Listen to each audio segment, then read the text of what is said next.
In this video, we are going to talk about binomial theorem. We shall also talk about factorials and some of its applications. So let's begin. Now, when we say binomial theorem, binomial is any expression that involves two terms. Any expression that involves two terms. So let's say we have this expression A plus B. This is a binomial. This is a binomial because it involves two terms. The first term is A and the second term is B. So we want to talk about expressions involving two terms. And a theorem, when we say a theorem is just a proposition that is proved by chains of reasoning. It is not self-evident. It is proved by chains of reasoning. That is what is meant by a theorem. So before we delve into what actually binomial theorem is with the formula, let's talk about factorial. Now, when we say factorial, you recall in the previous lesson on permutation that we said that factorial is the product of all positive integers that are less than or equal to the number given. So when we say factorial, basically what we mean is that let's say we have n. Let's say we have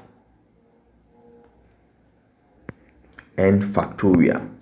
N factorial will involve all positive integers. Let's assume n is a positive integer. So n factorial will be equal to n, the number given, then numbers that are less than n. So we subtract from one from the first term, then we multiply n, then the next term will be n minus 2, then the next term will be n minus 3, then the next term will be n minus 4, in that order. So that is what is meant by factorial. Now let's use an example. Let's say we have 5 factorial.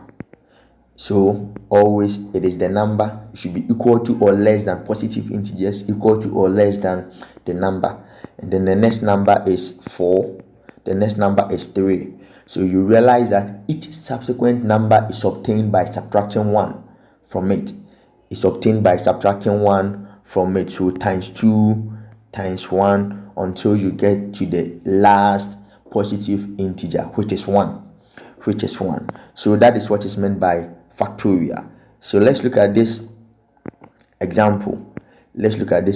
So when we have n factorial, you could see that it is n, the number, then it will be decreasing by subtracting 1 from the previous one to get a subsequent number.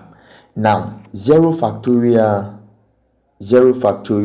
is equal to 1. Anytime you see 0 factorial is the same as 1.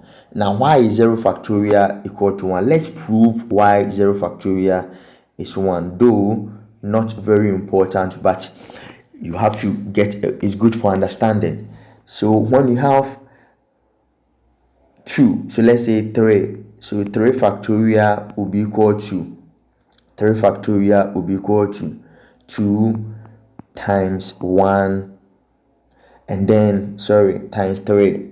So let's make it, so first of all you write the number, then you start decreasing it by 1. 2 times 1, then 2 factorial will be equal to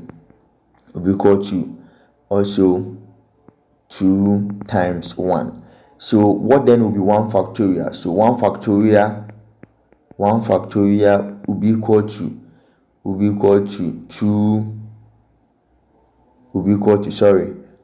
1 itself multiplied by 0 factorial. So if you divide here by 1 and then you divide here also by 1, this and that will cancel.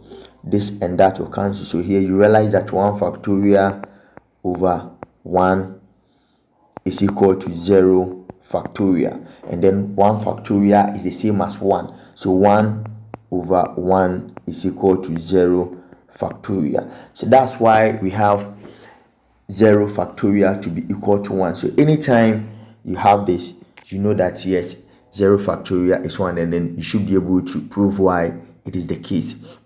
So that is what is meant by factorial. So we shall be delving deeply into factorial by using it to explore many expansions. So we need to understand what factorial is and then how it can be calculated. Thank you very much. This is just an introduction to binomial theorem and then factorial. Let's meet in the next video to talk about a next important concept known as Pascal's triangle. Thanks for watching. Bye.